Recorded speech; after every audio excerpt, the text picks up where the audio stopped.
What's good, man? Hey, it's almost that time. It's almost that, Mr. Campbell. It's almost that time. You smell it in the air. You can smell it in the air. It smells like fall camp. Okay, it smells like fall camp. It's almost that time. But listen, we got some stuff to talk about. But first and foremost, y'all already know what it is, man. Listen, if you're not following us over on Instagram and on Twitter, PV_versus_ everybody, make sure you follow us on both platforms. Listen, we got some things popping. We got some things going on. And listen, we listen. You guys just need to make sure you follow us in both places. All right, we love to have some great conversations, some great chats, right? Especially on Twitter. So make sure you follow us on both platforms. Listen, also, if you have not subscribed to the channel, make sure you go ahead and subscribe to the channel. Listen, you need to subscribe to the channel because I know you want to join the conversation, and this is soon to be a subscribers only conversation, right? So if you want to be in the chat, if you want to make some comments, man, you gotta be subscribed to the channel, all right? Because listen, the goal we're trying to reach, we're trying to get to is 1,000 subs. We're almost there. We're pushing. We're making our way towards that number. But in order to get there, hey, listen, we need your help and assistance, all right? And it only takes a little bit. It only takes a little bit of you just saying, you know what? Let me go and support the channel. I'm always here anyway. I'm always watching anyway. Let me go ahead and support by going ahead and hit that subscribe button. So if you can go and do that for me, I really would appreciate it. You know what I'm saying? So make sure you subscribe to the channel because we got some things to talk about today. And listen, before we get into it, before I bring my guys up, I gotta just let y'all know about the home team. You know what I'm saying? We gotta talk a little bit about the home team, and that home team is none other than PV alumni Jeff McKissick. Now, he's a Texas licensed loan officer with Fairway Independent Mortgage Company, and he'll guide you seamlessly through the home buying process. See, many of us are unaware of our financial situations, our credit issues, right? But he will help us to develop a step-by-step plan to make our dream of owning a home achievable sooner than we think. Listen, our situations may not be perfect, but it's okay. The sooner you start the conversation, is the sooner that you two can solve the problems. So don't let fear of achieving new heights hold you back from getting the home of your dream. Perfect for your growing family and for hosting those PV watch parties. Because listen, when we come off that hill, you need to make sure you got a place to watch. All right. So get started now on taking the first steps towards your new home and the next big step in your life. Don't delay. Talk with Jeff today so you can be in your home tomorrow. Listen, after we talk about getting that home, your dream, right? We find that property that's perfect for you, right? Of course, you need to make sure that property is ready to go. And so if you want to make sure it's ready to go, man, when you're thinking big about your home purchase and want a thorough assessment of your biggest investment, you owe it to yourself to contact Big. That's Blueprint Improvement Group. See, Big provides home inspections in the greater Houston area and is owned and operated by proud PV mechanical engineer alum Neil Harris. He has experienced inspectors who use advanced tools and techniques to assess every aspect of your property from the roof to the foundation. So visit thinkbig.com or text 713-259-0673 to book your home inspection. Support the team that supports the team. Hey, listen, and we talking about supporting the team that's supporting the team. First and foremost, man, when we talking about the team, I got to get the team on the screen. You know what I'm saying? Because listen, I can't do this by myself. See, it takes a team. It takes a collective. I would almost say, Zay, it almost takes a cult. It takes a cult following to get these things solved and situated. Right? You can't just do it on your own. You know what I'm saying? So I got to bring up my brothers from the Coda PV. You know what I'm saying? 107 Panthers in the building, right? The best section in the state. And make sure you get the tickets, man. First and foremost, how you guys doing this evening before we get into these coat activities? You know what I'm saying? Doing great. Doing well. It's another great day to be supporting the Panthers and making everybody else in the SWAC mad. So as long as they mad, I'm good. Hey, listen. Ty, what you got, man? How you doing, my guy? Looking real Man, I'm good, prestigious. man. I'm blessed to be back, man. It's been a few weeks since I've been back on, so I'm just glad to be back. Talk some PV stuff, man, because I definitely seen some stuff swirling on social media about PV and things like that. So yeah, bro, I'm just excited, man, and just ready for this season, man, to kick off next month, man. Hey, man, listen. It's almost that time. It smells. Perry, I know you smell. It smells like fall camp, Perry. It smells like fall camp right now. All right. Oh no, yeah, we're excited, man. It's like a pheromone, right? You know what I'm saying? It started making some people get right, and it starts making some people go crazy. Right now, we gonna talk about some of these people that's going crazy right now. All right, on Twitter. All right, we're gonna talk about some people that's going crazy. Hey, I don't drag nobody to anything. I just respond. All I do is respond. You know what I'm saying? I don't start nothing. I really don't start nothing out here. All I do is be responding. That's really all I be doing. All I do is respond, man. But listen, make sure you get your membership because, boy, we got some good things coming to the members. We really got some really good things coming to the members for real. Like, y'all need to get y'all membership if you ain't got it yet, man. Listen, $3 a month, man, and you're going to be in a happy place. But first and foremost, man, we're going to start off right here, right? I know y'all came from some other stuff. We're going to really see if T-Jack telling the truth or he lying because we're going to talk about it today. We're going to talk about what the T-Jack lying telling the truth. But before we get into that, man, listen, we got the announcement of this, and man, I just want to get you guys' perspective, man. PVAMU. Now, I told y'all a few weeks, really a couple months ago, that the university has made the decision. They're not only about to do this thing big when it comes to this money and finances, but they've already determined that they're going to infuse, right? That they're going to infuse $250,000 into NIL from the university standpoint. Now, don't ask me where they find the money because they be finding the money when they want to find it, all right? You know what I'm saying? They infusing 250 to NIL. That's not a collective. That's not money that has to be raised. That's going to be a part of the budget, right? You know what I'm saying? A part of the budget is the university's putting in 250,000 toward NIL to use to divvy out, and also they've now made and released and launched this Panther Athletic Fund, right? Which is a fundraising arm for the university and for the athletic department. What's y'all thoughts, man, on this Panther Athletic Fund, man, that's been released? Go ahead, Ty. Oh man, so for me, man, like being a former athlete, man, I think this is pretty cool. I would say like as a former member of the tennis team, some a sport that kind of gets overlooked within the HBCU space. It just gives a great opportunity for those type of people to actually get the exposure. I mean, people don't even know, but we actually have one of the top players from Barbados on our actual team, a top player nicknamed by Zavi. So. Just being able to have those type of people getting those opportunities to be able to just to show what they're really made of and really get this opportunity to really benefit off of the success that they've been having throughout all athletics and even some other people people in the past too that made a huge impact on this team kind of getting that recognition that they deserve. So I'm excited for it. That's dope. What about you, Zach? Yeah, for myself, I think that honestly it's great. It's really great to see our athletic department be proactive, and really they've been kind of planning this and really getting their ducks in a row.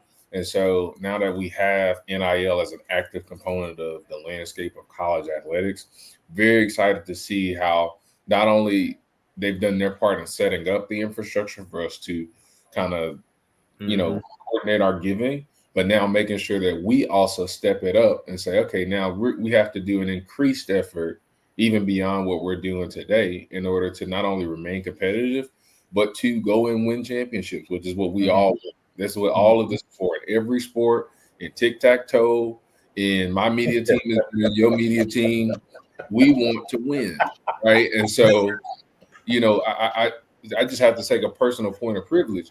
I just want to let it be known, Pete, and I feel like I can say this. Nobody at PV wants to lose. That's not a thing for us. We want to win and we want to be the best.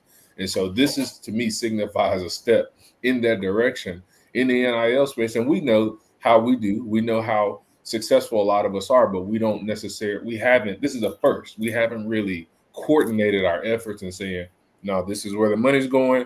It's going directly through the university to the students' pockets. And I'm so very excited to see that. corporate giving. I mean, I can go all day, but this is a great move. Kudos to AD Golf, Megan Reed, right? You know, coming over and really kind of creating a position for just athletic fundraising, which is a first for us as well. So very excited.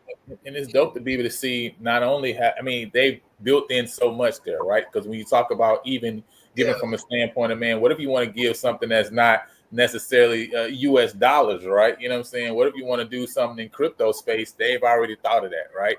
What if you want to see, man, if your business, if your company will match, right? They've already thought of that, right? And so all of these things is like built in, and it's great to see that the deep level of detail that's gone into it before it's being released in lunch. That lets me know that people are sitting down, right, and putting plans together in order to make it the best, right? And you talk about kind of, you know, that, man, we want to win, and it's so interesting having a conversation with some of these Panther backers, and kind of when they were talking about the whole conversation of like what they've done throughout the years, the amount of money they've raised and given to try to get PV to the point to where we again, like Coach T-Jack say, we're in our now Celebration Bowl era. That's what he calls it, right? You know what I'm saying? And so, you know, it shows a lot, right? It's almost very reminiscent, and he used the example of like fam in the battle that they have with their president, right? You know what I'm saying? It's like, man, you got to, and these decisions that were made for the university, for the athletic department, wasn't decisions that the general alum, right, and supporters wanted to be made, right? It was people who were in that presidential role and position that made us go in that direction, right? You know what I'm saying? Even against the collective thought process of what we already knew athletics was for a university, right? You know what I'm saying? And so just hearing that and hearing, you know, all the things that's transpired in that history, it makes you even more appreciative of these people, these men and these women, right, who still, despite that, right, still fought and still gave and still raised money and fundraise, right, in order to make PV athletics what it can be, right, even here today. And so I'm super excited about it, man. Mr. Mickens, man, I know you off screen right now, but what's your thoughts on this PAF? I think it's excellent for the simple fact that obviously our leadership has read my favorite book, Who Moved the Cheese? So they're paying attention to the cheese being moved. You know, it's not enough to tell some, you know, these really highly elite athletes that, hey, just come play for the pride, when, you know, other FCS schools, not just FBS schools, are saying, hey, we'll drop a couple dollars in your pocket. So that makes a big difference. And also, like you said, I think a lot of thought went into it, because they not only have that pool of money, but they also, you know, you don't have to stop there. If somebody's feeling, you know, real generous, the athletes also have individual pages. You're like, man, I really like, you know, this athlete. You can go and purchase merch from their NIL page as well. No, that it's really dope, man. So super excited about what's going on here from a university standpoint, and kind of the direction of the department's moving in. Also, we mentioned it before, but Tamar Sales has come on, right, to handle ticketing sales, right, to handle creating group sales and packages, right, to handle setting up meetings with the community, right, in order to get them on these things that we've been talking about and saying, hey, we need for the longest. We're starting to see it put in place, right. Also, we have somebody who's specifically over sponsorships, right, managing, bringing in corporate sponsorships on the large and on the smaller level, right. So it's just exciting to see all the things that's going on, man, and the things that's been put in place. With that said, man, I want to move on. You know, it's also exciting to see that we now on the women's side, Coach Goff has been, AD Goff has been doing a lot of hiring, right? You know what I'm saying? I think the man being on the hiring spree right now. So one of those hires was Coach Ty Dillard, right? You know what I'm saying? Coming on over from the University of Houston, where she's been the last a few years, right? But to see what she's been doing as far as, man, the staff she's putting in place, and we're going to touch on that on the staff here in a second, man, because I think the staff is amazing. Like the pieces that she put in place and what they've done, where they've been, is really exciting. I think of what she's bringing to the Hill. She talked about also how she got overwhelmed with the amount of people that wanted to apply for the position, right? And so that's why it took her so long to really figure out which direction she wanted to go in. because she was like, man, it was a hot commodity. Same thing we heard about from a football standpoint of the applications that came in, and we know some of those names, right, and those people that applied, right? But also to hear about on the women's side of basketball lets you know, man, listen, the university has something special in the athletics department that if we can get these hires right, we can see a lot of trends moving forward going up, right? But in general, man, what's your thoughts just about what Coach Ty Dillers is doing overall? And also, these are some of the young ladies that they've brought in, right? One thing that you see clearly is that they're going for defense and they're going for height, man. I don't remember the last time I seen this level of height with the women's team in a long time, right? I mean, you're talking about 6'6", 6'5", 6'5", 6'4", 6'3", 6'3", right? Like, I mean, first of all, where you find these girls, right? You know what I'm saying? And then two, you know what I'm saying? But what's your thoughts in general, man? Go ahead, Zay. Yeah. So first of all, I'm looking at Perry White. What's up, Perry?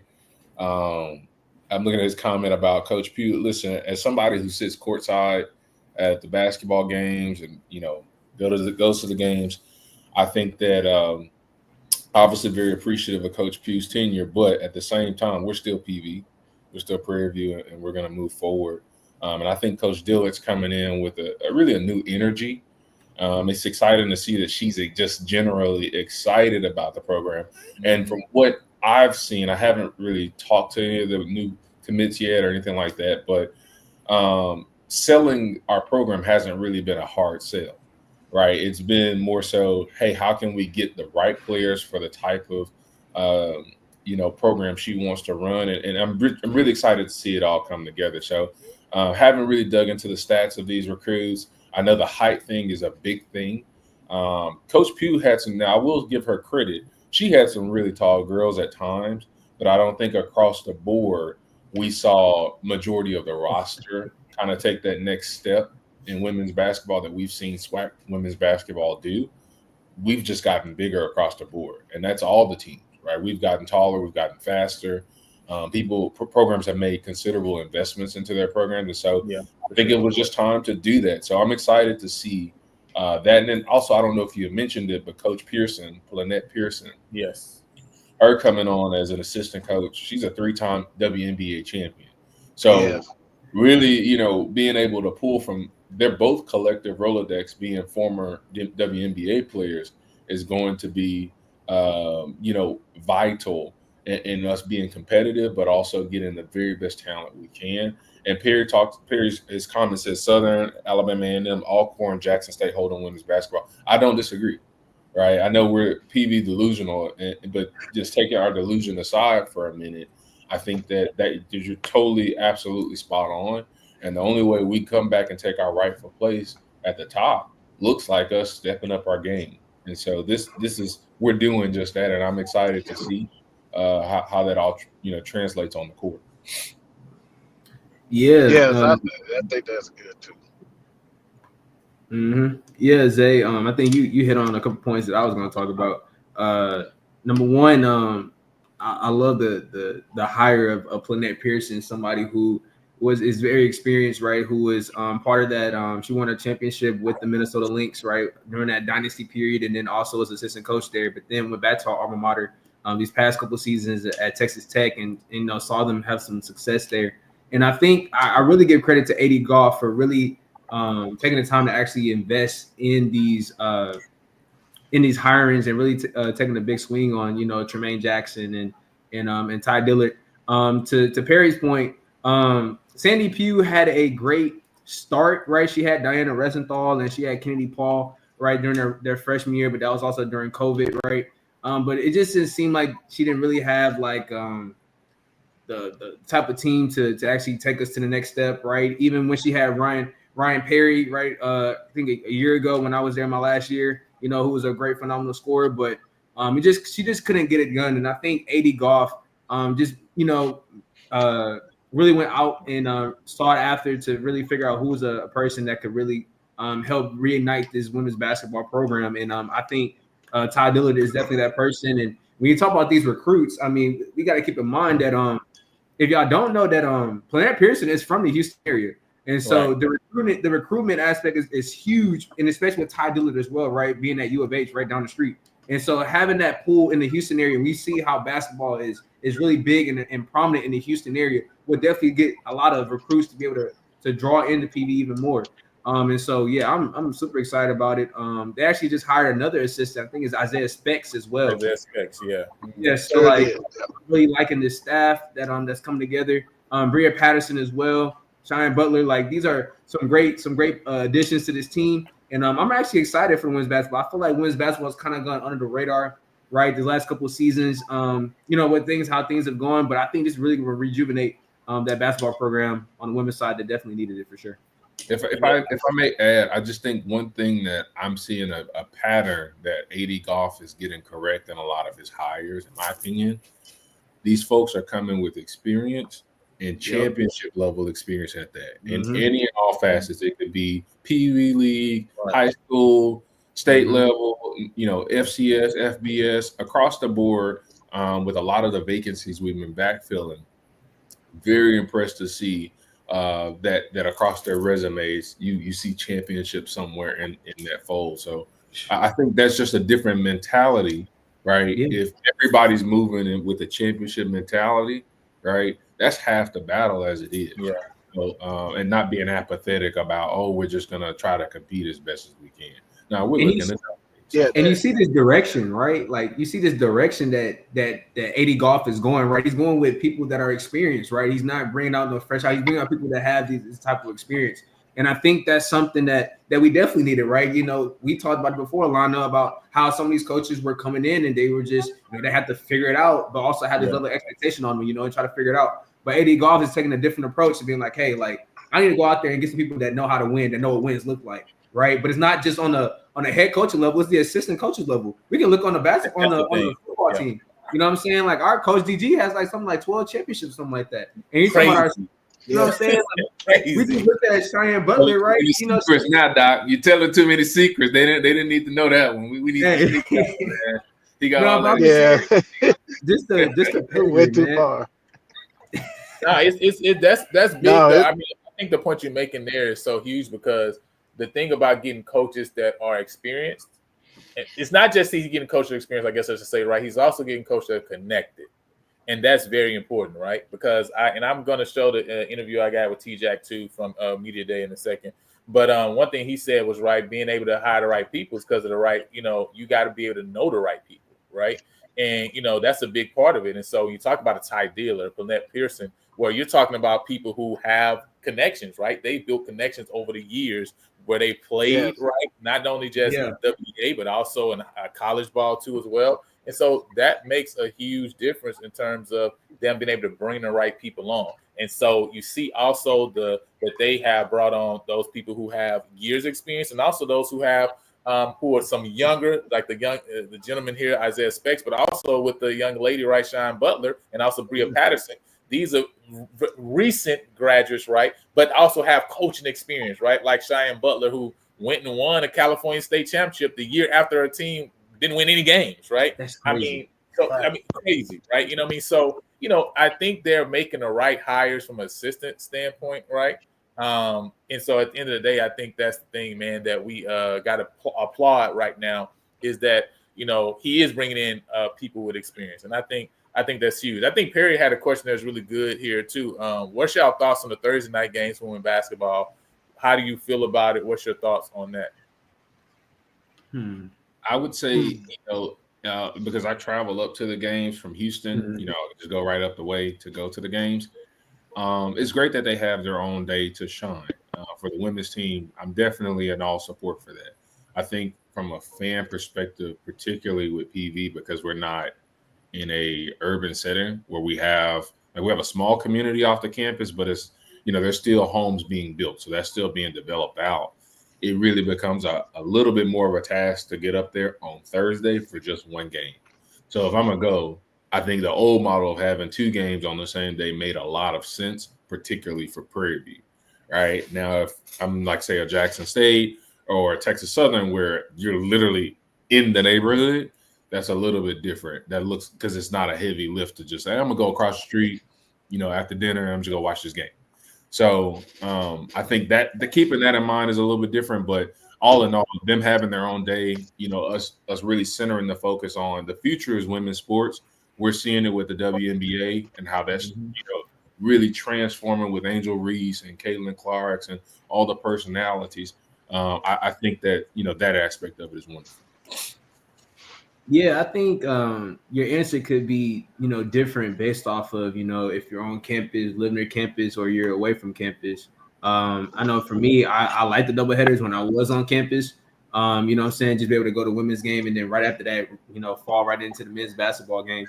I thought that was pretty, significant on my end. But I actually, I kind of agree with Zay. I like the fact that the women's basketball is having their own day to kind of like, prove themselves and not, having to have that or this notion that, the only reason why they come to the girls' games is because, they're really going to the men's game, but they had to go to the women's game first. I know at PV, one of the biggest games was when we played TSU at PV. And so, like, a lot of people have to go to the women's basketball game just to be able to get in for the men's basketball game, right? But them having their own day, we'll just let them know, like, hey, like, we're here to support you all and giving them that support that they need and not having to like kind of like bandwagon off the men's basketball team. So I think it's good for him. Yeah, Mr. Carey, what's your thoughts? Yeah, I think it's good too. I think them having their own day is good. I just like for it to be a little more marketing push behind the Women's Day because it's such a, we're kind of used to the games the big ones falling on a Saturday. But if the women have a big game that's on Thursday, I think a little more push on the marketing side would really help because you don't think about it. So I think that would be key. And then back to the new coach, just real quick. If you follow their social media, you can see that I think our previous teams had good size, but they seem to run out of gas and could have used a little more toughness and speed. And I think that Coach Dillard had looked at that. She must obviously have watched the teams, but they're already out in that 90-something degree heat, getting in wind sprints and running, and getting some really hard work in already. So that lets you know, no shade against any previous coaches, but it just lets you know how serious she's trying to be about making this team turn around. Yeah, and I think at the end of the day, this is not something that's going to be an overnight thing. Even with how she's recruiting, right? One thing that you see, she is spending time recruiting through the high school ranks, right? Definitely looking to bring in some ladies who have done things. A lot of the girls that she's bringing in, even through the high school ranks, right, to play either deep into the playoffs, won championships, right? And so it's a good crop of ladies she's bringing in. Also, you keep the SWAC freshman of the year, Crystal Schultz, coming back. Obviously my favorite player, CJ Wilson, right? You know what I'm saying? She'll be back as well. So, you do have pieces that's coming back with the Naya Polka's course, 6'6", right? And so you got some size. She's adding size. A lot of young players that's going to be to come in and build with one another. And so I definitely think this is something that she's looking to build over time, right? I do think that we're going to see a very heavy defensive philosophy, right? She talks about that. Herself, right, was a defensive person, right? Isaiah, right, was a defensive coordinator for Indiana on women's basketball team the last 2 years, right? Very specific on that. Same with Lynette Pearson. So they're going to be defense heavy for sure, right? You know what I'm saying? Look to turn defense to offense. But I am excited to see what it looks like this year and expecting that over the next, year 2 to 3 years that this program is really going to turn around and we're going to really see some great things from the women's side of things. And for me, I just think, I kind of agree with True Seeker. I think certain games are better than necessarily maybe all games. I do like they have the ability to do it, but I do think it's good. And I think we did it last year too, to where some games we said, well, we're going to just keep the doubleheader model, right?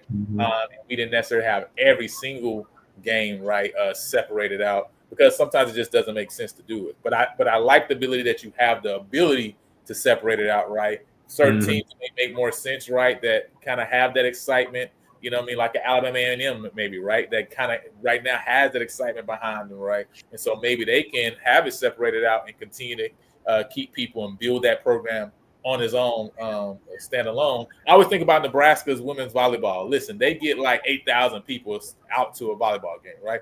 Like if you can build a program around women's sports, right? Especially women's basketball right now that's continue to grow. And so you do need to have that because you got to cultivate it. You can't get there if you don't ever cultivate it, and it's not going to be there overnight. But I like what they're doing, and they're really seeking to do. And I believe she's married. So let's watch these eyes in this chat. Okay, I think she's taken. Okay, I think she's taken. But he said it costs more to host those Thursday night games for staffing purposes, for sure, right? And so that's why I say, you kind of got to think about it, man. And it may not be a one size fits all thing, but you know what I mean. Listen, fall camp is in the air. I don't know if y'all smelling this. It's smelling a little different now. You know what I'm saying? It's smelling a little different now, right? You know what I mean? And it's just a lot of good things, man, that's going on, especially with this program right now. I want to play now. Listen, I'm still working on getting all this media day content out, right? But I did want to do something special for all y'all who here, since y'all here. You know what I'm saying? Now y'all watching out there, wherever you are land, right? So I did want to just play this interview that I had with Coach Tremaine Jackson. I was able to get him. So you guys will be the first, right, to see this. That's the benefit of coming on the channel, subscribing, right? You know what I'm saying? You guys get to see some stuff sometimes. Nobody else gonna know that this tucked into this say what now, right? You know what I mean? But I want to play this real quick, and then we're gonna get into some stuff, man, because a lot of people been talking online, and all I do is respond, y'all. But I want to get y'all thoughts on some of the things that people are saying online. We got to talk about whether Coach Jack lying and telling the truth. But listen to this real quick. I'm gonna share this real quick, and y'all give me y'all thought process on this interview that I did with Coach Jackson here. Let me see. I think I got to share my whole screen. Y'all can see this here? Not yet. Okay, yeah. All right, let me know if y'all can hear that. Sorry. I shoot it from this side, so that way. There we go. That's good. All right, Coach Tremaine Jackson, how you doing, my guy? I'm doing good. You talking about coming off this hill, right? What do you mean when you say we're coming off this hill? What does that mean? Because it sounds like a phrase, right? But what actually does it mean? Yeah, whether we're at home or whether away, we're gonna get on some buses and come back to the stadium and go to another stadium. And when we get on those buses and leave the hill or come back to the hill, then we need to be ready. And the way that we prepare is getting us ready to come off this hill. And so it's a way that we talk to our guys about getting ready to make sure we put a product out there that we can be proud of and that our fans and alumni can be proud of. We believe we know how to do that. No, that's what's up. And I know you've talked before about the fact that there's a spring team, a summer team, and the team, right? What has separated the group of young men that you got on campus right now that made them to be a part of the team? Yeah. Some guys that went into the summer with us decided not to stay with us because things got just that rough in the summer. This is different for a lot of people. We got 73 new guys on our roster. There were only 34 guys from last year to now. And so there's more new guys than there are old guys. Yeah. How do we make them our guys? And that's what we've been in the process of doing. And some people figured out that their role wasn't going to be what they thought it was, and they decided to move on, which we knew. Every year we do this, it's going to be like that. Right. And we're not afraid of that. Some people are afraid of that. We hit it head on. We're very honest with people, and we want to make sure that people know where they stand with us. And so the team is coming together right now. Because as I said, when we went into the summer, some people on the summer team ain't going to be on the team. Right. And that's why we always say it's 3 teams. Okay, no, that makes sense. And I know offensively over the past 3 years, right, you've had a different OC, but yeah, you averaged 36, and 40 at Valdosta, right? First of all, is there a certain market you're shopping at to get all these OCs, right? And then how do you know Coach Buckner is the right guy to lead this team to produce the numbers that will make you successful? Yeah, I've been very, very fortunate in my head coaching career, especially to be around great coaches, to have people recommend great coaches, and to have people do those things that want us to be successful. And so the other thing is, Coach Buckner, I tried to hire him before. Yeah, but we talked about that. Yeah. And so when I got to a place where I could afford him, I've always had a lot of respect for how we went about coaching offense. These coaches at a really high level, coached a bunch of positions on offense. And then I remember him when he was the offensive coordinator at Western New Mexico. You can get the ball in the box of Western New Mexico. I got a lot of confidence. You can get the ball in the box here in Prairie View. Okay, no, that makes a lot of sense, right? And you talked about that system, right? Being an air raid system with a power ranking, right? That's how I heard you describe it before, right? Well, I know last year, right, some key games, Texas Southern UAPB, right? I think we averaged like right around 2 yards per right? What do you see in Coach Carson, the O-line and running back room that lets you know we'll be successful in the trenches? Because that's really the heart and soul of the team, right? Yeah. I've had the privilege of working with Coach Carson now for the last 2 years.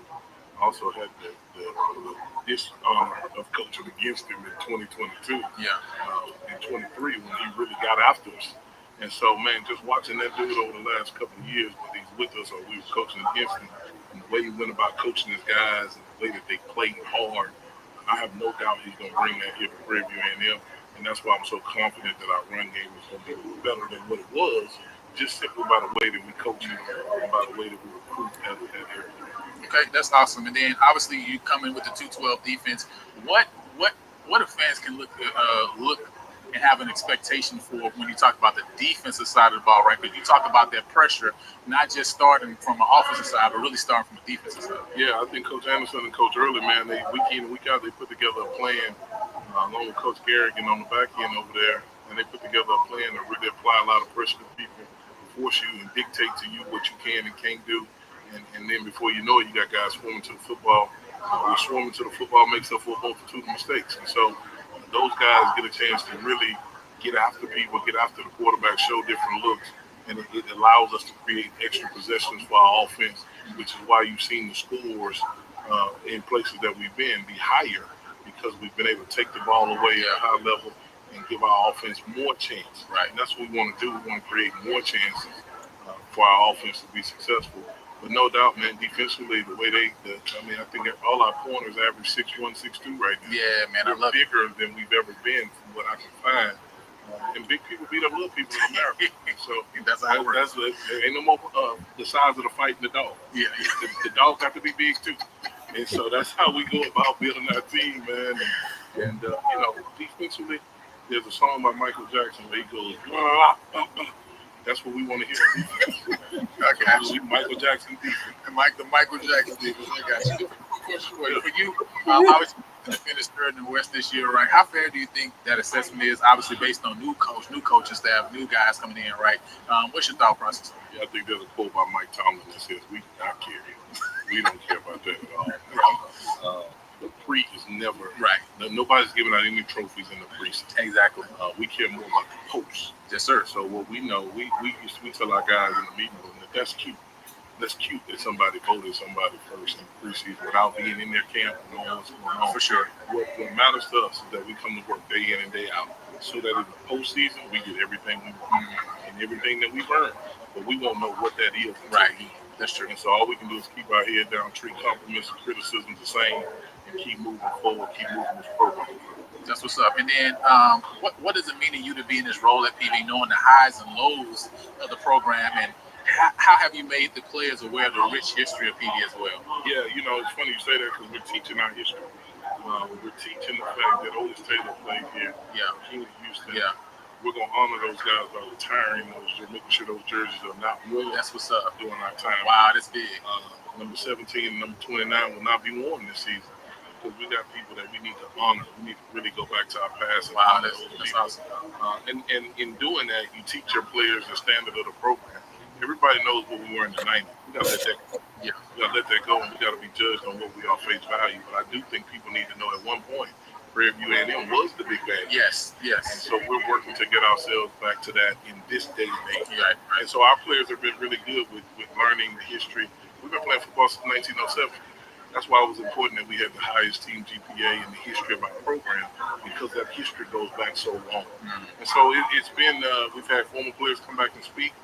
We've had guys come back, and even guys from the 90s that kept going, that had the perseverance to keep going, even after not winning. Right. And so all of that stuff is a part of who we are, and it's going to be a part of who we are moving forward.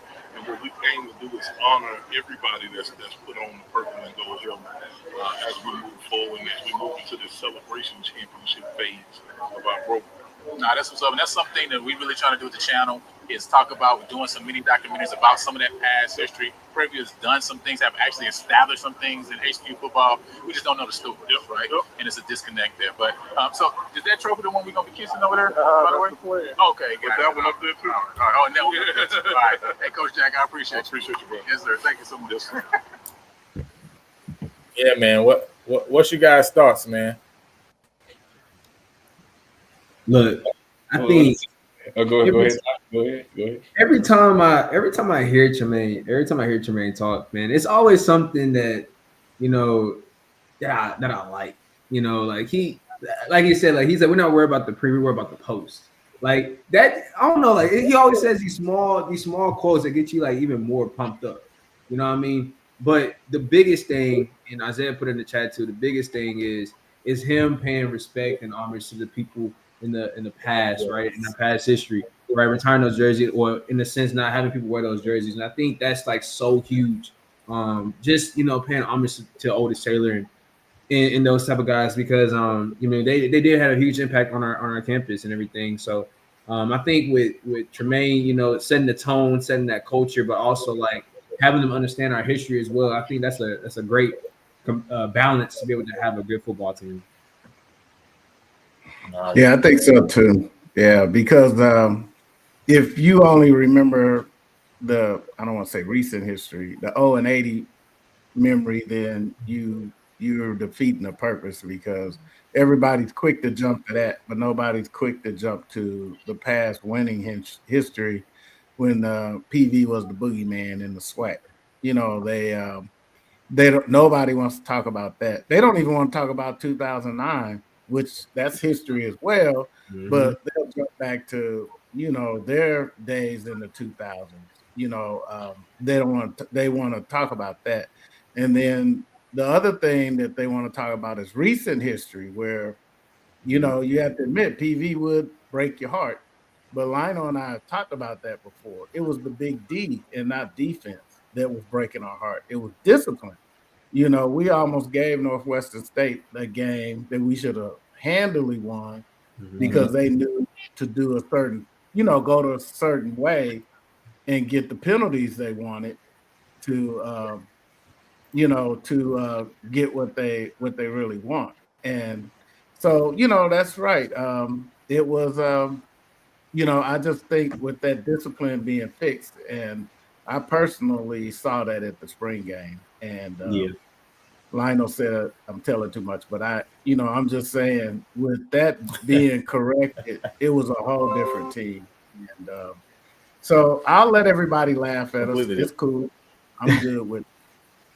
Yeah, no, the history portion is definitely huge. I made reference to it on the show we did the other day, but I think my audio issues were kind of messing it up, so I'll bring it up again. So, for example, a lot of people are not familiar with the Prairie View Bowl, excuse me. The first bowl game in college football was the Rose Bowl. We all kind of know that.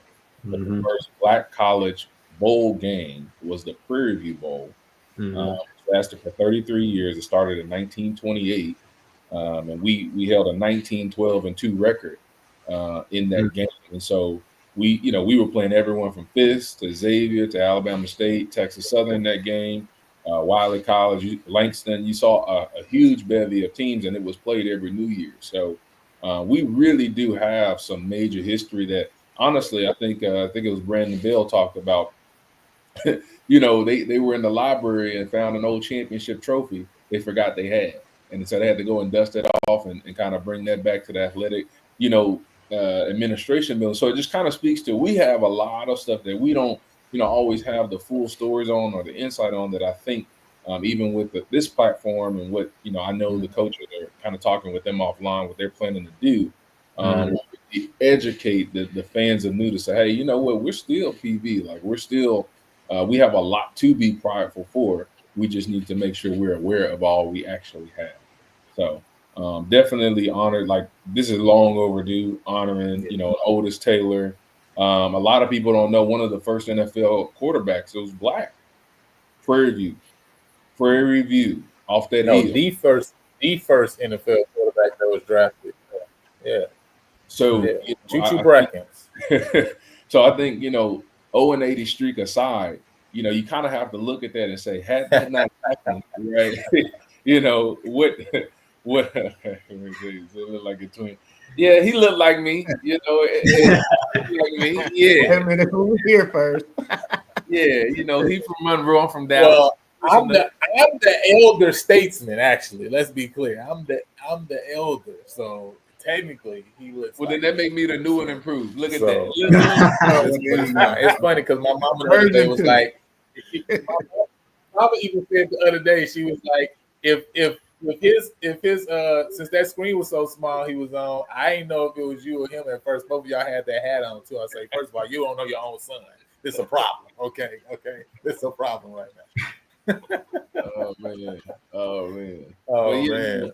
and But the yeah, so other it's thing I real, wanted- man. But what? I was just say the other thing I wanted to point out about the interview. No, go ahead. Expectations.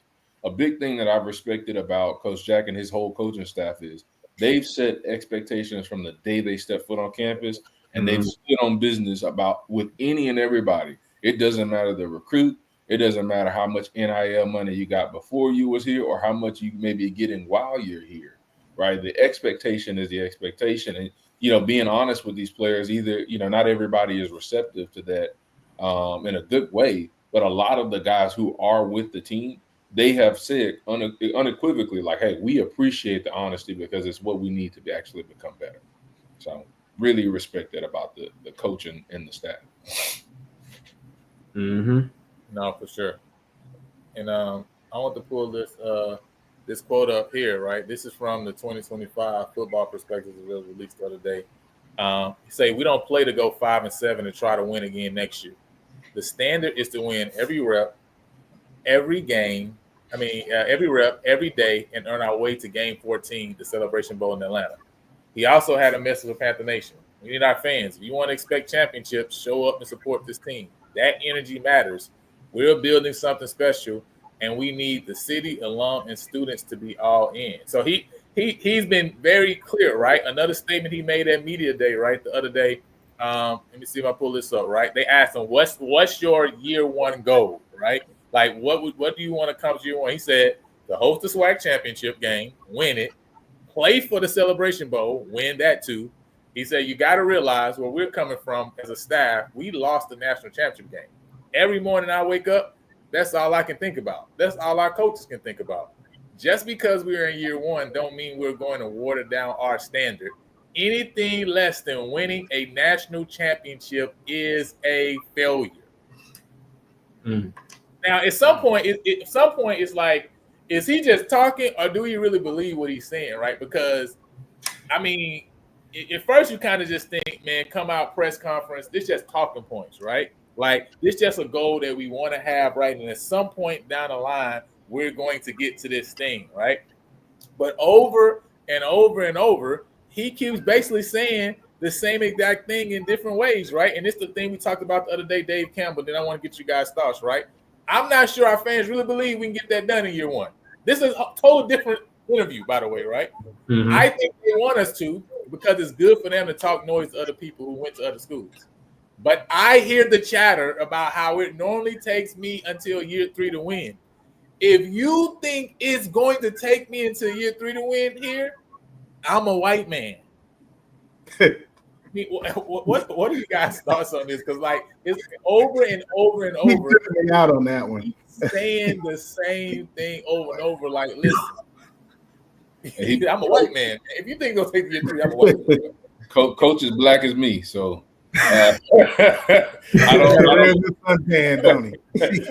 don't think that I definitely get what he's putting down out there. And once again, like I said, it's the mindset, but also the habits, right? These guys have really backed up a lot of what they said they were going to do outside of play on the field, right? With structuring the program in a certain way, right? We all know the intimate details of that and what that's looked like. And so I think this is just falls directly in line with that. He's saying, hey, you know what? That's our mindset. It should be our mindset. We want to win every year, right? We're not trying to set up anything to win by year 3, and we're at a place where we can win every year. We do. That's my thoughts on it. Now he's saying, what is this D2 coach gonna do that Willie couldn't do? And then Perry asked the question, well, why couldn't Bubba get it done? That's his honest question. What's y'all? I got my thoughts, but I'm gonna let y'all take it first before I I got my thoughts too, but I gotta let somebody else warm it up. Oh my God! All right, Go for it. Y'all can't just say what's All on right. y'all mind. I'm the youngster, so I I'm don't gonna want go to get first. cut off from a pound cake possibilities. All right, I'm the youngster, so I'll start a pot. So, I think the issue with Bubba not be able to get it done. I mean, it started with discipline. Like they had a lack of discipline, like on that football team. Like you look at so many careless plays, and I look at the ability to not have a competent starting quarterback. Also, I look at the inconsistencies on the offensive end. I look at how our defense was not playing at the level that they should have, and a lot of that stuff just started to kind of fall apart. I think that this may be a crazy statement, but I think that some of that success came from like Dooley's team, right? That Dooley had before he went to Southern. And then as soon after Dooley's team, kind of like, graduated and went on, he just couldn't like live up to that. But also like just knowing that like here in the SWAC, we have this certain notion that we're supposed to be good enough, right? To just, we don't care about these certain games, stuff like that. And so like the level of expectation is different, right? Compared to how Tremaine is coming in, right? I think, sometimes like we'll play up the competition, we'll play down the competition, right? And I think that also kind of messes up some things as well, right? And like I said, I think it all boils down to like the lack of discipline aspect of it, and them not able to execute and them not able to have that go-to play to be able to do something. They had some great wins, but they all had some terrible losses as well. So I think that all that kind of played into Bubba not be able to get it done at PV. Yeah, listen, I go since for some reason I don't know why everybody's scared to say what they really I'm not think. scared. I'm just. But listen, let me just say it like this, okay? And I think Ty already alluded to it, but let's back. And I remember when Bubba was first hired. And by the way, right, I say this all the time. I keep saying it, right. It don't matter if a player's play here and transfers anywhere else. I still respect him. He's been a Panther for life, especially they graduated, right? Same thing with Bubba, right? Bubba has done some great things for the university, right? He's awesome. He's done some great things for players, right, who come through this university. So it's not a shot at Bubba's character, anything like that, right? But we just talking about why he couldn't get it done, right? And when he first was hired, my question was to the other alumni, is this the guy that's going to be able to get us over the hump, right? Because I just couldn't see it. And the hump that I'm talking about, SWAC championship. I'm not talking about the win the West, right? I'm talking about winning the SWAC championship. And I just couldn't see it because there was nothing before that showed me that he could get it done, right? And when you saw a lot of the issues that start to rear their heads, even in year 3, the issues were issues that were based around the fact that, well, how can somebody completely understand how to CEO a team when they've never CEO'd a side of the ball before, right? AKA the defensive coordinator, right? Before. They've never been a DC. They haven't done that. They haven't had to understand how to oversee this unit. So how could they now jump a step and oversee the whole team and make sure that, hey, because those questions that he was answering in the statements he was making in year 3 were statements that you would also have to deal with as a DC or OC and say, hey, my secondary coach is saying they want this rotation. My linebackers coach is saying he wants this rotation. But I know this guy's the one that's going to get the job done for me personally. That's with my eyes that I see. You got to make a decision then and say, do I roll with my coordinators, right? Or do I go on my own? Well, if you had 3 years of experience doing that as a DC, you would have already learned what you were going to do when you get to the head coaching role. And now you got the same type of issues you're dealing with from your OC and DC and from their position coaches, right? Because that's what he was dealing with. And that's what the statements was. We not playing the right players. That to me was just a person who didn't have that experience of having to deal with before they got in that head coach role, because that role is a role of I got to make a firm decision and this is what I'm going to do. And this is how we're going to get it done. Same thing when you talk about the quarterback battle, right? End of the day, it doesn't really matter who you go with the quarterback battle. If boys if it's that close and you can tell that him and maybe the OC was not on the same page, even with the decision that was made, right? Yeah. Even for the Labor Day, right? At the end of the day, you got to make a decision. regardless of whether your decision is I'm rolling with what he says, or what the decision is I'm gonna make the decision myself, right? And I'm gonna go with this person. Either way, you got to live with it as far as like I'm the one who really ultimately made the decision, right?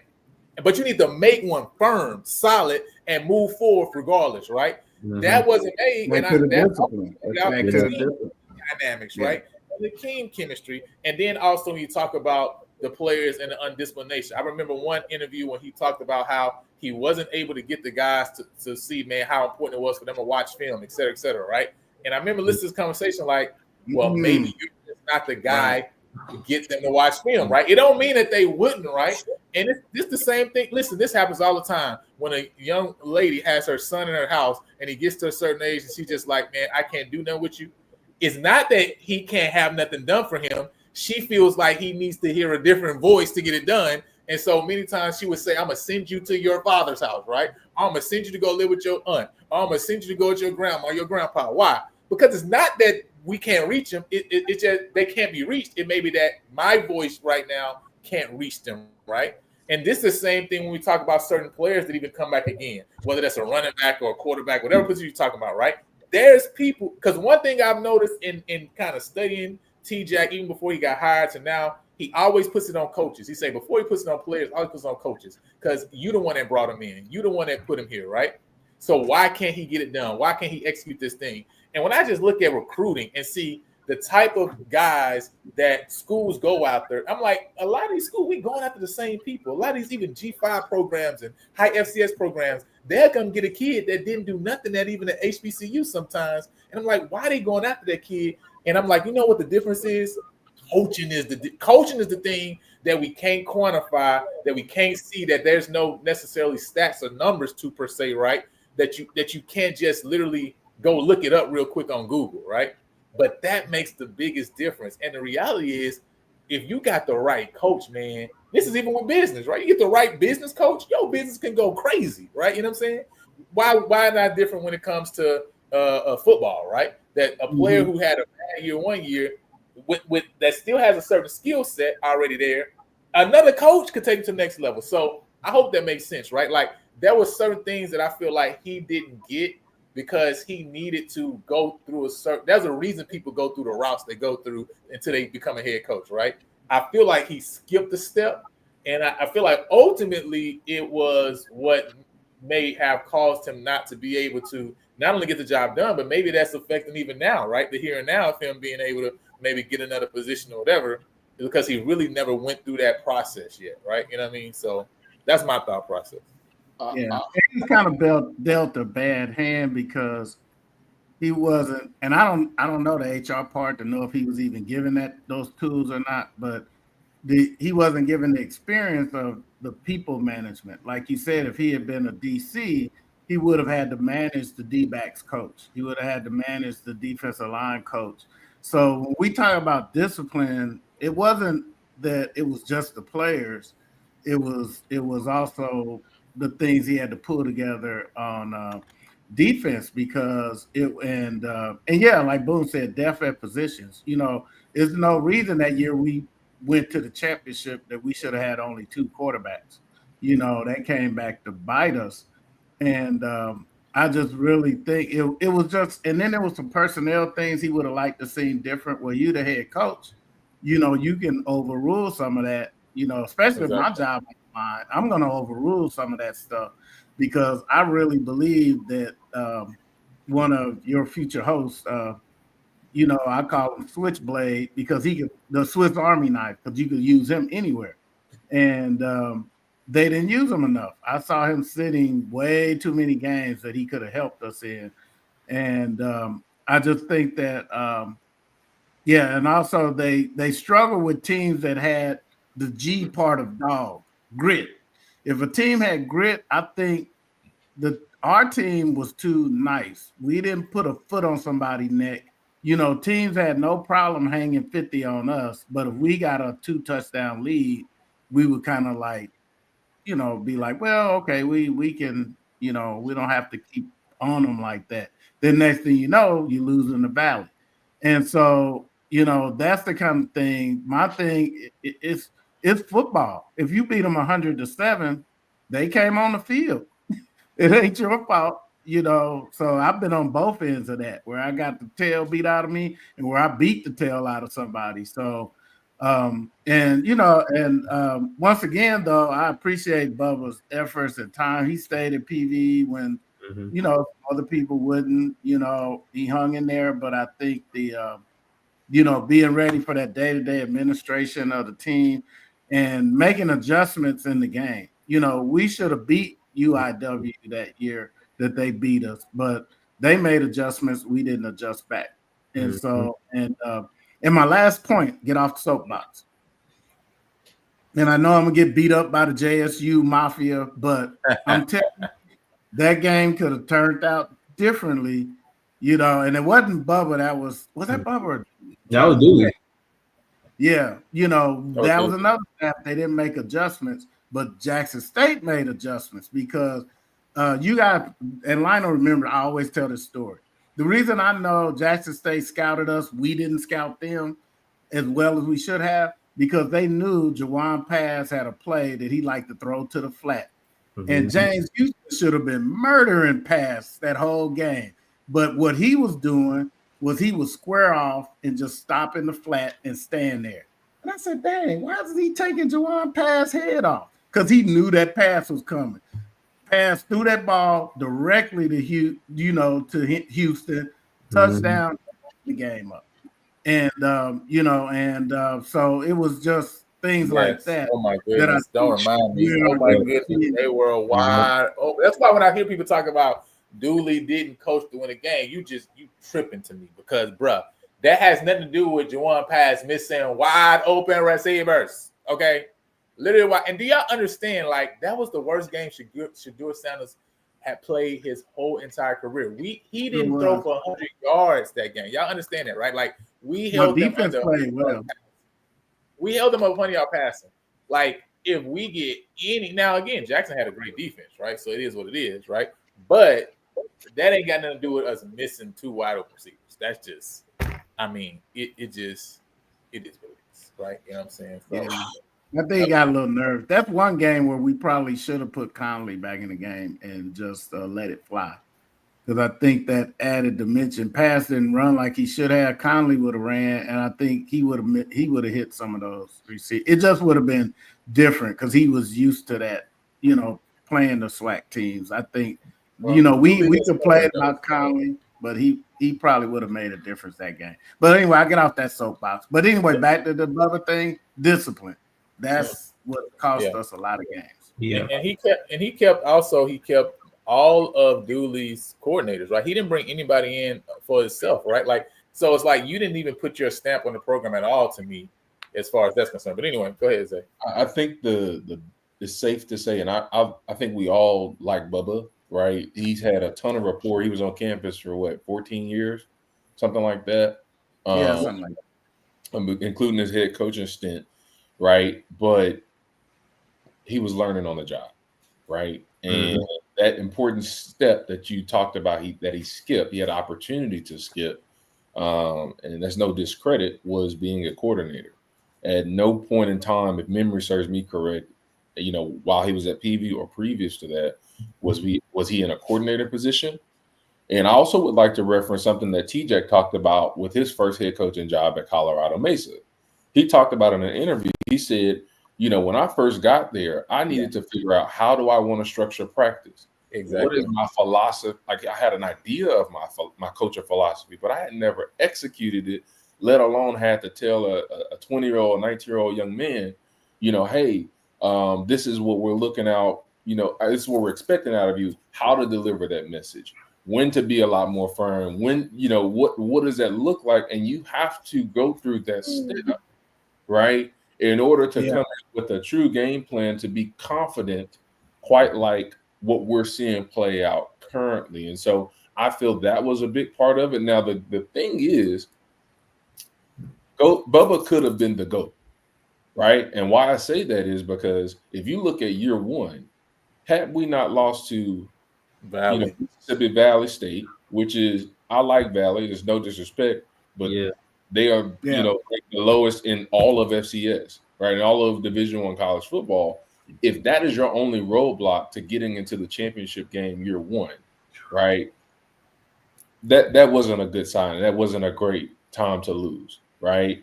We double back the following year. We make it to the championship, but we obviously know how that happened at FAMU. I was there in the rain. Probably a few words that I can't say on this channel, right?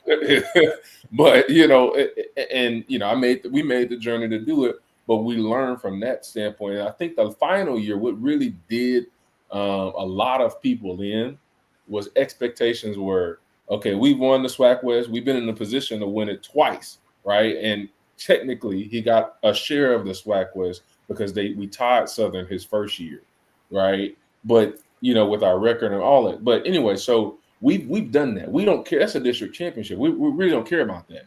That's just something you have to do in order to get in the game and win the game.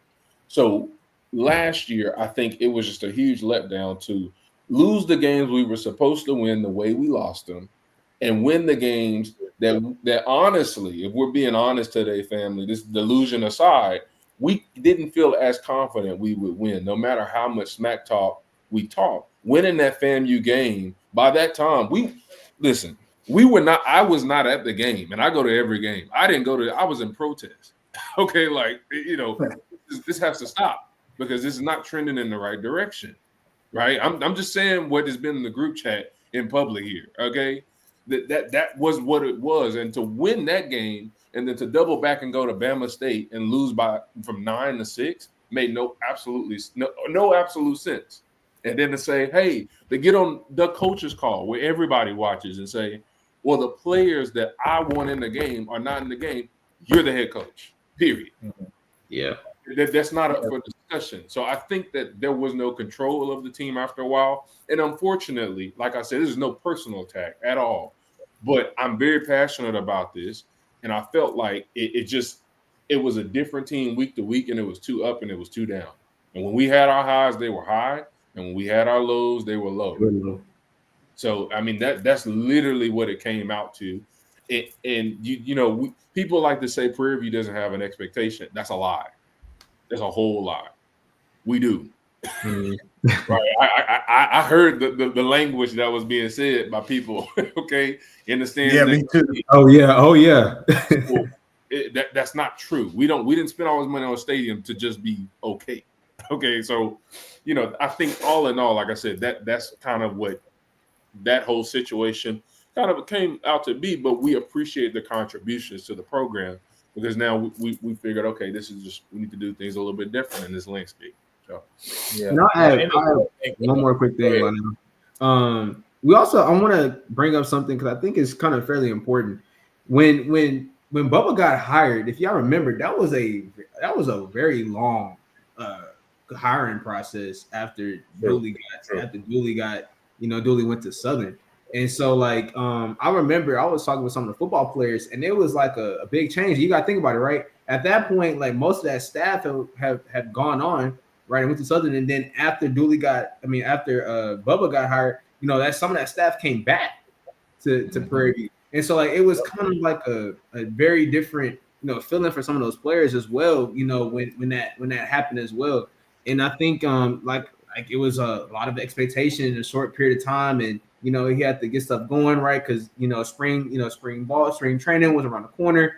It was just a lot of things that that Bubba had to deal with, right, being a first-time head coach, right, which ultimately got us to the position now to where we had to move into a different direction. And then I know Perry has said something as well, but I'll hand it back to you. I know Perry had a question about if we like Dooley at PV. You opened up Pandora's box tonight. I already shook my head. You know what I'm saying on that one. Listen, they've been. I told you, right? Listen, people to this day, there's some people in this chat I see right now who will argue me up and down that Coach Dooley didn't coach that game to even win that game. Now, I just vehemently disagree with that because it just don't make no sense to me. Because even if I'm leaving, I'm not leaving with a championship. It just don't make sense, right? But listen, PV, there's a lot of people in PV Nation that think what Mr. Edwin Moore said, right? That as soon as he knew he was going to Southern, which was after that game, we went and massacred them for homecoming, that he checked out, right? Which, hey, the way the season went, I mean, a lot of people believe that way. And I think one of the big reasons because he suspended, like, basically everything running back, right, the day before that Jackson State game. So I think that was also another one, right? You know what I mean? Another reason, but he did do something that he wasn't supposed to do against Team rules. So, at the end of the day, there's a lot of people who think that. And yes, a lot of people did not like Dooley. Okay. It just is what it is, right? I thought that too. I'm not. I will say this. Dooley was a great coach at PV, in my opinion, right? I think that when it comes down to actually, being in position, getting us into the game for the first time since 2009, a lot of those contributions, it was a lot of almost too. A lot of almost beating Rice, selling that game away, almost beating Sam Houston State, almost being great and just really going over the edge. Everything was almost, to get us in a position, right? And the recruiting, he's an excellent recruiter. Excellent. He knows how to get the talent, right? And you cannot take that away from that brother. But some of the stubbornness that people have referenced, that's their opinions, right? I think just keeping it to football, he was a decent coach. But I personally feel, this is Isaiah, not PV versus everybody, him leaving PV probably will be the worst coaching decision he made in his coaching career, right? Because I think y'all have to keep in mind that he had everything a coach could ask for at Prairie View. Did the people want him too, though? Like what Mr. Moore saying, did they really want him? That's the thing, because I think the issue that he found himself in too was he had not got an extension or anything yet at this period of time, right? Too, and so now you can shut it up for bad governance, right?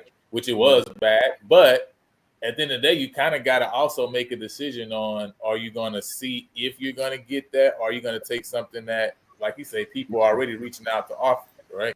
You know what I'm saying? Yeah, he would have been rolling the dice. That's for sure. And I'm gonna say something here because there's no secret, right? This is public knowledge. He reapplied to the position in our last coaching cycle, right? Never going to happen. Never, ever. I don't know. Process wasn't doing that. Never line up. I'm putting it out there that did happen, right? We have the receipts, right? So it's kind of like, I think that you look at that time period and you kind of got to take the good with the bad, and it's just a part of where we were. Listen, at the end of the day, since Frazier was a head coach, this is no disrespect to any head coach, we have not had a head coach in our seat that was a previous head coach. They were all first-time head coaches beyond that point. A winning previous head coach. That as well, right? So we kind of had an internship program for a while. It's like, hey, okay, you try it out. You try it out at PV.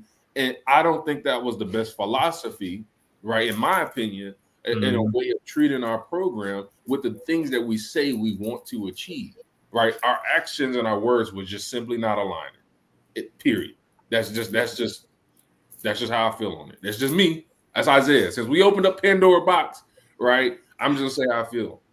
Well, you got to go down the discipline road too, because to be honest, Jackson State came to our home field, but Dooley was determined to do his famous entrance, and by then the referees was trying to get us to the field. The time really had passed to be able to do it, but he did it anyway, and they were out there kind of trying to do the warm-up. I mean, it was a little testosterone on both sides, but it started an unnecessary fight when he could have just said, look, man, let's just get to the field and we'll be able to poke our chests out after we beat these guys.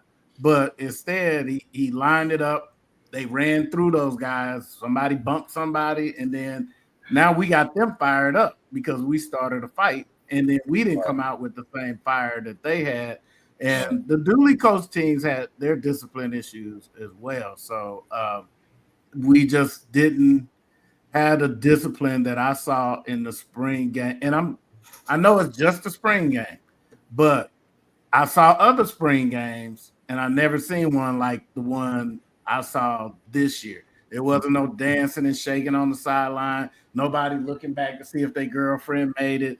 You know, when they called a unit to come out there, them dudes was out there, you know, and that clack, clack, clack he talking about, he's not just blowing smoke. I'm telling you, them dudes hit their teammates like they didn't know them dudes.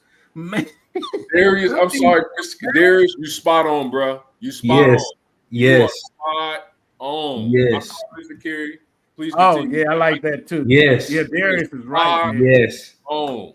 Yes. Yes. Yeah, I'm hoping that we can do some stuff. I mean, you know, we got the ability to, right? And that's what Coach Jackson talks about, their history. That's what we need to also display and show some of that history, right? You know what I'm saying? So it's going to be interesting, man. But, you know, I want to also talk about, you know, kind of transition here, right? Because we got a couple other things that I want to bring out before we get out the show. One, you know, when Coach Jackson came, one thing he talked about was that we're going to, and I remember we asked this question at his press conference, said, hey, are you going to be able to shut down, right, the city, right, Houston, Dallas, Austin? And he said, listen, we're gonna shut down, right? We're gonna shut down the city, right? But that means that we're gonna get the talent we want, right? You know what I'm saying? Like, that don't mean we're gonna just take whoever, because everybody can't play here, right? What we've seen from this staff from that point to now, I mean, how many clinics have we seen them conduct, right? With the Houston, Texas, with the Houston Association of Coaches right now over in San Antonio, doing the same thing with CA, right, over there with that coaches, and not only going to mingle with the coaches, right, earlier in the day, but then hosting a coaches mixer in the evening for the high school coaches to come out and also mingle and mix with them, right? And so when you talk about being able to make inroads into the community, right, and into these, you know, great metroplex areas that Texas has, they've really done that times. I don't even know what number you want to use, right? Because it's like over and over again, you keep seeing them continue to poke it, right? Continue to go back, continue to build those relationships, right? Make those connections. And we're starting to see now, right, with some of the 2026 guys that are starting to sign, right, and commit, that they're going to really do a lot of great things in the recruiting trail in Texas, man. What's your thoughts just about this, just about what y'all been seeing overall from that standpoint before we get into some of the talk online? You know what I'm saying? I think one of his. Oh, go ahead. Yeah, I'll be quick. So one of my mentors, he tells me, you know, with networking, you want to cast your net and you want to work it, right? And so you want to, you know, cast a wide net across whatever industry or whatever you're looking to accomplish, and talk to everybody, build rapport, build good relationships. Even if it doesn't amount to anything transactional or doesn't work out for your benefit immediately, doesn't mean it doesn't work out something on the back end. And so I think that one of the things that Coach Jack has talked about, the coaches have talked about, is that we recruit all players. It doesn't matter what you look like, what part of town you come from, if your parents got money, if they don't, right? And so I think this is going to really help us even further establish those relationships with whether the players are coming from a big program, small program, et cetera, because you never know what that leads to. And I think a lot of coaches are definitely going to be receptive to it, especially in times like this where, to be quite honest, it's really hard for high school players right now to even get into the college ranks because everybody has to win now, right? So that means we're a 21 and up club anyway. About 25% of our roster, if not less, will be high school students. So it's not like we have a ton of spots, but when we get those spots available, we want to backfill them with the most quality high school kids we can get, especially with roster limits and all these other kind of changing things in the landscape. And so if we can get with Claude Mathis at DeSoto or Coach Samples at Duncanville or whomever and say, hey, you know what, that A+ guy you previously was sending to Alabama and he no longer has a spot there, send him to us. We're going to treat him right, put a little money in his pocket, right? And we're going to do what we need to do to develop him to be the best player he can be. Yes. No, that's facts. And I agree. Yeah, I agree. Yeah, because it's I think it's the thing. And Coach Northern talked about it on the show before, where, you know, it was some schools he couldn't get into because it was PV, and we had a history of not coming. Then when he tried to come, couldn't get in the door. So he behind somebody else's name who they accepted to come in, and then he got in the door. So I think with this networking, they put a face to PV. Now they're more comfortable with, these guys coming in. And like Coach T-Jack has said in previous interviews, we got the Cypress schools right up the road, and kids up there didn't even know we had a stadium. So, that's unacceptable. So that's another thing that's changing the narrative as well. And that's why also having, Tamar coming in is huge too, right? Because again, they're going to focus on not just trying to sell tickets in general, right? But also cultivating community relationships in terms of getting community members out to games, right? Which again helps the overall being able to people to see the program, right? And everything we got going on, man. And so it's really big, man. And before we get into what I want Isaiah to respond to, because I think he was the one who kind of was the initiator of this instigation, right? We got the FCS watch list, right? The National Scouting Combine. And again, this is showing not just from a standpoint of going out here with the high school, but also when you talk about the quality of the recruits. I think a lot of people hated when they saw that Prairie View had the #1 recruiting class this year, right? Not just transfer class, but also recruiting class as a whole, overall. When you see this watch list, and now this is a nationwide watch list, right? Looking at guys who had the potential from the FCS and the cornerback and safety position to have a chance at getting to a scouting combine and have a chance to show their skills to make it to the next league. Not only do you have one recruit on here, right? You actually got 2 guys that were brought in the spring, right? For Prairie View who are on this list, right? And this is all of FCS, right? Like if you go look at some of the other lists, they got quarterback and offensive lineman, etc. You got guys from all over that they're choosing on this list. But here they put 2 guys on this list. One came from ULM, one from Princeton, right? But it really shows you the quality of guys that they brought into this program, right? That this is, again, not just guys who are just come from FBS or FCS and they ain't got no snaps. No, listen, there's a lot of guys who joined this program through Coach Jackson that they put in work where they're coming from, right? They got snaps and experience.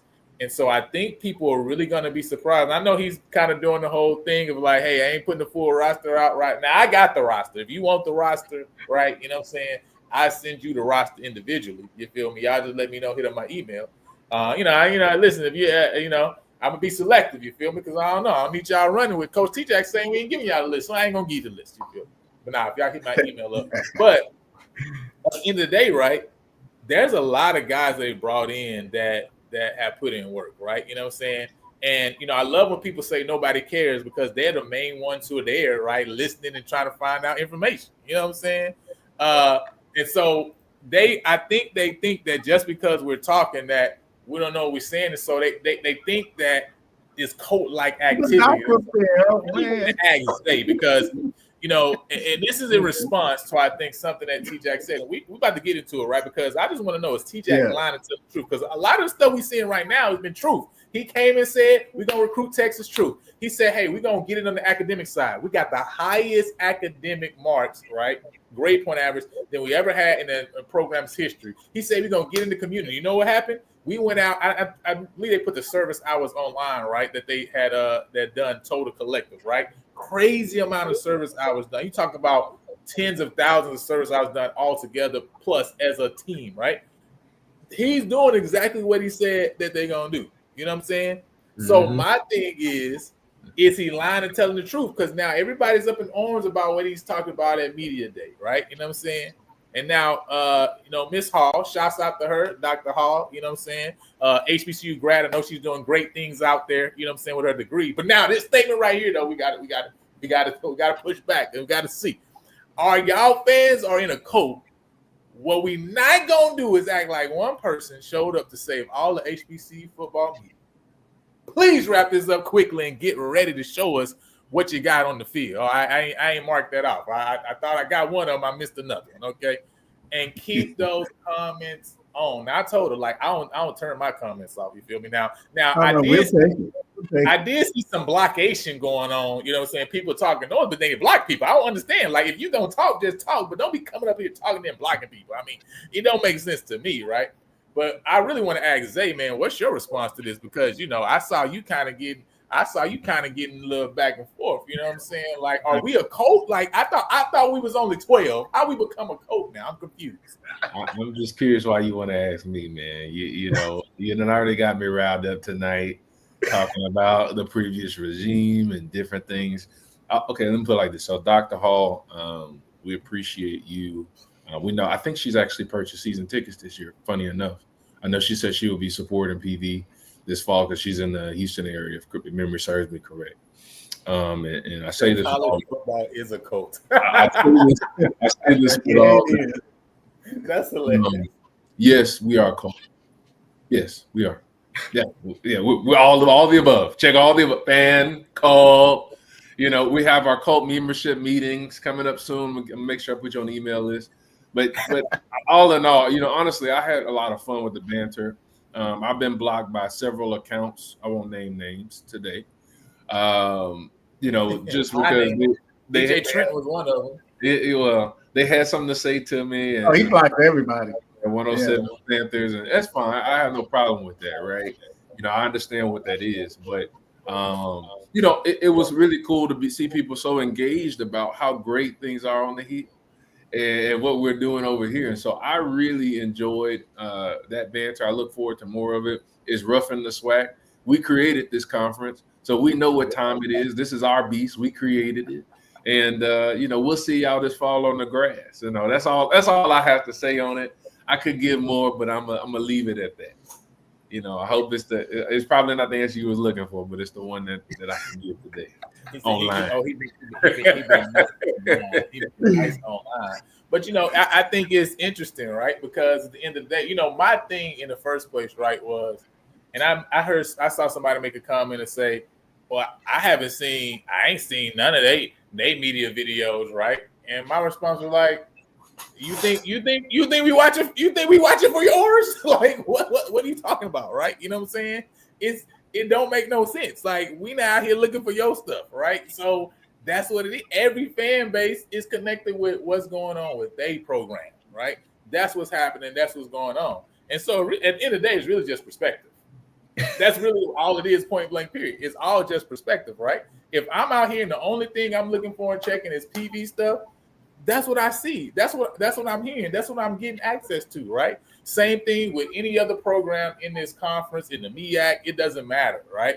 It's all just perspective. And at the end of the day, right, I think that, again, T-Jack has went from love when he first came because, oh, man, yeah, we need coaches to talk like that. We need to elevate the conference. But now it's like, oh, that wasn't just a talking point. He wasn't just saying this thing like at some point in time down the line, we're going to get there and make it like, no, he's really serious, and he's committed to say, no, this is year one goal. It was not a success.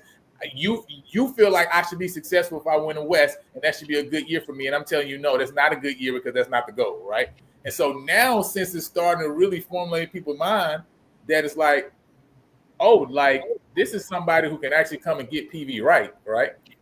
He made the statement, right, on when he was on the couch with Tiffany and Jay, right? That people always say PV get it right, and now PV got it right, and they don't like that PV got it right? And at the end of the day, that's the real issue here, right? You know what I'm saying? It really has nothing to do with what he said, right? It really don't. It has literally nothing to do with that, right? Because at the end of the day, it's about perspective, right? You think the stuff I don't see none of this stuff, right? You know what I'm saying? They don't see none of this stuff that I see. It's okay, right? Like they saying, the algorithm be algorithm. That's all that it is, right? But what I do know is, and what I believe T-Jack was really dealing with was, he's talking about the virality of things, right? He's talking about how he's come and he's lit a fire, and now it has literally pushed Prairie View's name into spaces and places that in general, the SWAC, we just not getting into, right? Because again, when he dropped his transfer portal rules, you have podcasts that ain't even sports podcasts. They're not even SWAC. I'm telling you. It's transfer portal rules, right? Now again, I don't know if other people saw that. I don't know if that's in their algorithm, right? You know what I'm saying? But I saw it, right? I saw them talking about it and commenting on it, right? So I know it went out. I know also that the newspapers and the people who was hitting him up to ask him and say, I want to interview you about the transfer portal rules that you put up, right? You see what I'm saying? So that's what we're talking about, right? I don't see any other coaches going viral like TJ is going viral. I don't see any other coaches or even media, because that's what he's talking about. He's not just simply talking about, oh, football media team, right? Football media video, right? Or what quality, what camera you use, etc. That's not what the discussion is really about, right? It's about the fullness of the marketing that's going on. When we put out the information about us dropping track lists, that went crazy, right? It didn't just go crazy in SWAC forums. It went crazy outside of SWAC forums as well. Other people commenting on that stuff, right? So that's really what he's dealing with, right? But listen, it's okay, because other people, I know the issue really is that PV got it right. Like I say, that's what really the issue is, right? It has literally nothing to do with the truth of what T-Jack is saying. And so I want to play this statement real quick, and then I want to get the response from you guys after we play this statement he made on at SWAC Media Day. On the day, and then we have a president, Dr. LeGrand, that put the cherry on top. And then when you get to the hill and you see what we have, and people always say it, when Prairie View get it right, you better watch out. When everybody upset because they got to watch out. And so Prairie View A&M got it right. I wanted to be a part of it. We strive every day to make sure we make that man happy, and the players understand where we're trying to go with it. So what's y'all thoughts? My thought is Prairie View is that girlfriend you quit and then she dropped 40 pounds and now you mad. So that's what it is. So that's what it is. I mean, I don't know any coach in the SWAC that everybody is looking forward to him losing the first game. But if you look at it, he has the biggest risk of losing the first game than anybody in the SWAC. Because you 2 games down, you lose that game. Labor Day Classic, division rival, and a SWAC game. You know, we're not like Jackson State, schedule a team we're not sure we could beat, Grambling, and make it a non-SWAC game. I'll just leave it at that. They'll be mad and they'll get me, but I'm just saying. How many SWAC opponents have we scheduled as a non-SWAC opponent? Play real, go outside your neighborhood and play some other FCS teams. Prairie View has.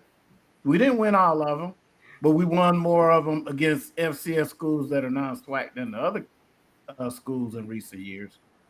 We can't even visit. What's that school we can't visit no more? The Lumberjack. No more. We're not even welcome.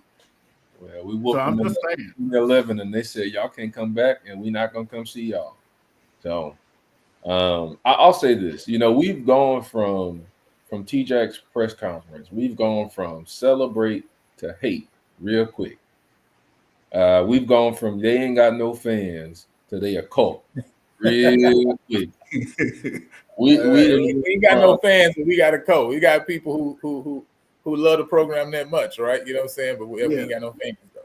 We sorry, but everybody checking for T-Jack's. I mean, we've gone from they don't have any expectations year in and year out to now who is this coach talking big talk? How y'all saying y'all gonna win talking big talk, but we don't have expectations? I just think that this was very interesting, right? How these things have happened swiftly, right? I mean, expectation is the reason that Bubba's not here, right? Like, I mean, this is the thing, right? The expectations doesn't make any sense, because if you don't have expectations, Bubba would still be your head coach, right? The reason he's not the head coach is because there are expectations, right? The reason he's not here any longer is because I love how T-Jack said T-Jack is embracing it because he understands what it is, right? He's like, listen, I was not brought here to win the Labor Day Classic. I was not brought here to win the State Fair Classic. AD Golf didn't bring me here to do those things. If that's what we was trying to do, I wouldn't be here, right? He brought me here because we're trying to win the SWAC championship, the Celebration Bowl, and if we get to the FCS playoffs, the national championship. Like, period, point blank. That's what it is, right? And so but my thing I keep saying is that expectation there's a reason why a TJAC gets hired, right? It's because the expectation has to already be there, right? You know what I'm saying? Like it's not, that didn't come overnight. That didn't just pop up somewhere. Like, no, there is the reality is there is a segment of alumni base who has to be brought to the level of expectation that there's other parts of the fan base already have that expectations, right? That's the reality, right? It's not everywhere in the fan base. I would definitely say that, right? But there's a large segment of the fan base who definitely and for sure has high level expectations, and we did not raise the $50 to $70 million that we needed for this stadium on campus because we wanted to just possibly win the SWAC West. Listen, I'm telling you, that's not what it is. And guys and boys have been making moves and hollering about it. And that's why we now make decisions that we make right now. And like we talked about earlier, you're seeing it in all the coaches' rooms, right? You're not just seeing it in football, but AD Golf is making that move in every single arena, right? And so even when we talk about, and I saw this earlier, I had to bring this up, right? And I'm gonna play this quote from TJAC too, because we talk about bigger, SWAC, like SWAC fans understand that O-line wise, right? Who's running the show, and depth, height, and weight is in this order. Now, Mr. Campbell, you know what I'm saying? I don't know his thoughts and feelings on this, but the reality, listen, the premier FCS program of Texas. Now, the reality of the situation is this is just based off the information that's there, and that you only can get the information you got, right? Now, since I know all the information, I can say, like, I know it ain't true, of course, right? You know what I'm saying? I mean, it just is what it is, right? But now, the reality is that it's not true, but TJAC, this is something that he specifically spoke on and said, listen, if there's an issue that we got, it's a lineman issue, right? And he said it at SWAC Media Day, right? I want you guys to hear this. Start calling their name, then those are the impact. So looking at the film like all coaches do, what was the most important position you thought you had to address for Prairie View? Yeah, we needed to address our lineman issue. We had a lineman issue, not just offensive or defensive line. We just didn't have enough linemen in the program. And then obviously at quarterback, we need to figure out what we were going to do there. Without linemen, without a quarterback, you have no chance to be successful consistently. What's it going to take? You talk about, I think you're fortunate. You take over a team that. So there you go, right? You got to address the lineman issue. Now, I'm going to just run it down, right? And again, I listen, and Mr. Campbell says it here, right? This is the same offensive line that Clark Atlanta puts them on. Now, I told him BCU don't make sense at number 2. I wasn't even trying to say Prairie View should be in this 6 list, right? Even though I know we are. But I'm just saying BCU should definitely not be 2. That's all I was really trying to say, right? Let me run it down. You speaking too much truth, man. You speaking too much fact. Listen. I know. You can I pull all the numbers, right? We have 13. Now we got 19 offensive linemen total, right? So he said he's gonna increase that room. He did, right? The other thing though is the average height and weight of all of the offensive linemen that we have in the program now has taken a tremendous step up, right?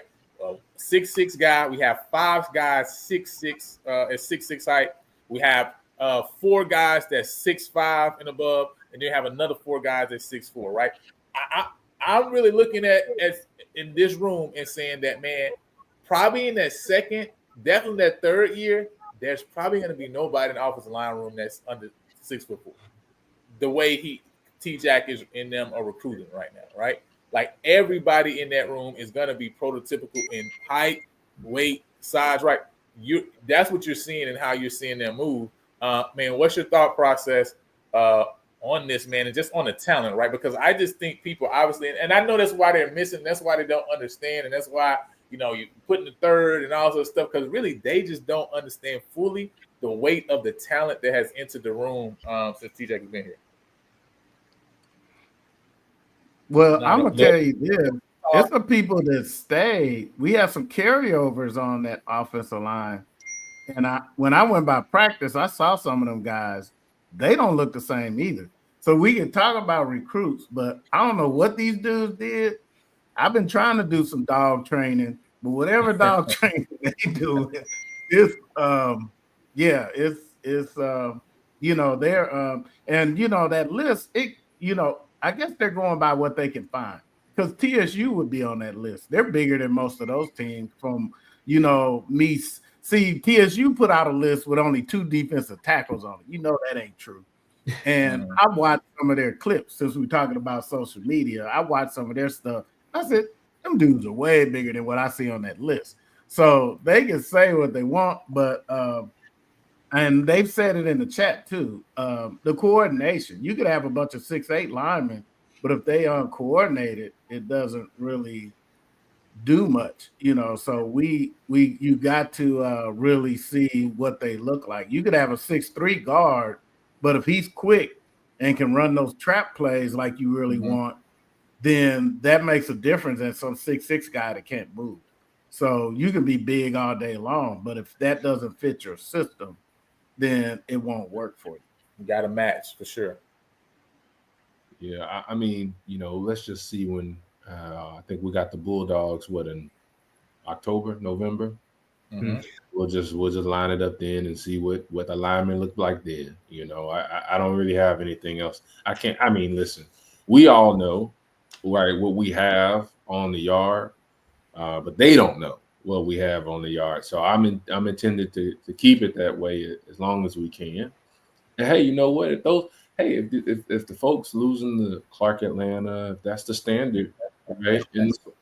That's the standard. We can't listen. We're gonna take what you give us. Thank you for letting us know. We just a little old Prairie View. We just gonna do our little old thing, and we're gonna see. That's it. There's nothing more to it. Yeah, I agree. I mean, at the end of the day, it just comes down to, what happens on the football field. I agree with Lionel, him saying that, I think, we did have to get bigger on the offensive line and the defensive line. And I think we definitely did that throughout this offseason, throughout the transfer portal. And so now it's just putting the pieces together, right? But also Tremaine understanding that the type of O lineman, the type of D lineman that he needs on his team for us to, to have the success that he wants to have as well, right? Who fits the system, because he even said it himself. Tremaine said it himself. Not everybody is fit to be at our program, right? And so he knows the type of guys that he needs and he wants to be able to bring into the football program. And so, at this point, we are like the biggest mystery out the whole SWAC. Of course, with Tremaine saying everything that he's saying, we go from like, oh, good old Prairie View to now like Prairie View think they own something now, because Prairie View over here talking all this smack. And so like, I think it's drawing eyes into it. And that game against TSU, the Labor Day Classic, is going to reveal a whole lot. If we win that game in comfortable fashion, it's going to have people really turning heads. If we lose that game, a lot of people are going to be like, see, you doing all that talking. So, it's going to be an expectation on that game. But, I firmly believe that, this team is going to really open a lot of people's eyes this season. So you just got to wait and see. Still on that football field. We just got to see. And I agree with you on that. Jackson is definitely a running team, right? You know what I'm saying? They're gonna have all those pretty flowers on the outside, but listen, that's a running team. That's what they want to do. They want to control the ball in the trenches, to win a game. That's what they're trying to do, right? They're not about to be throwing the ball around everywhere. I keep saying that, right? I don't know why people don't understand that. Okay, that's the reality. So yeah. I don't know. We're just gonna get the hate just to get the hate at this point. Like, it's just PV, man. Like, we get hate on, when we got 12 fans. Now we getting hate on because we're talking too much. I don't know what they want. I don't know. That's why you can't worry about people, man. That's why you can't worry about. You gotta do your thing, man. What are y'all most excited about? Fall camp, by the way, starts on the 28th. Like, we're literally basically fall camp. What are y'all most excited about for this fall camp? What unit are you most excited about? I already know what Mr. Carey gonna say, the meat eaters. Oh, okay. With that, you already know. It's all over the internet what I like. Oh yeah, keyword the meat eaters. For me, is the I'm really interested in the quarterback and also like the wide receiver room. I think those are two positions that, I think will help out a lot. Obviously I know people are going to talk about the O-line, D-line, but I really think we have a lot of great depth in that wide receiver room. Like I said, we talk about that spring game. I saw what Jacoby Banks was doing at that spring game, and he's very explosive. Yes. That quarterback room as well. I just think that when you have the right quarterback and you have the right pieces around the quarterback to be successful, I think we can get to the point where we could average a lot of points per game and things like that. So I'm excited to kind of see what that wide receiver room look like, and also the running back room as well. Those are my 3 areas I'm gonna be looking at for sure: quarterbacks, wide receivers, and running backs for sure. Yeah, for me, the whole defensive side of the ball. Yep. Whole defensive side of the ball. I'm looking to see a major improvement there. Obviously, we know the defensive secondary is. I mean, depth isn't the word, right? There's really too many guys. With DBs and etc. And then I think another underrated position that I'm looking at is probably going to be linebackers, right? We know that I won't name too many names. Sterling Roberts, right, coming over from Valdosta. Some other folks from Valdosta, some other folks from other places, right? Just seeing how that all comes together by the Labor Day Classic. I think I told you this the other day, Lionel. The big thing with us having the full summer together, which we have not had in years past, is I think we're going to see a little bit much more of a complete team sooner when play gets here than we have in years past. We won't be doing as much fine tuning as far as, trying to figure out what is this and what is that and how does that look. It'll just be, hey, how does everything we've been working on look in game speed, right? And making minor adjustments through the games. And given look at Rich, given our offense more opportunities on their side of the ball than the other team does for their offense. I think that's the defensive side of the ball, bar none. If we see a dramatic improvement there, I think we would at very minimum would have to be serviceable on the offensive side to do what we need to do, right? Nobody scares me on our schedule. I'm gonna say that again. Nobody scares me on our schedule. And so, I think the defense is going to be a major contributor for sure. Yeah, because I'm curious to see the defense. I mean, at the end of the day, Oh, I'm sorry, Lionel. Go ahead, Lionel. No, I was just gonna say I agree with Zay. I want to see the defense because during the spring game, when the offense made a misstep and they ended up 3rd and 7 or longer, the defense turns into something else. They do something. I have to see it a few more times to figure out what it is, but they do something weird. And if you're more than 3rd and 7, 3rd and 6, if you're more than that, and they know you have to pass or it's obvious passing situation, they do some interesting things on the back end that's going to take some adjustments.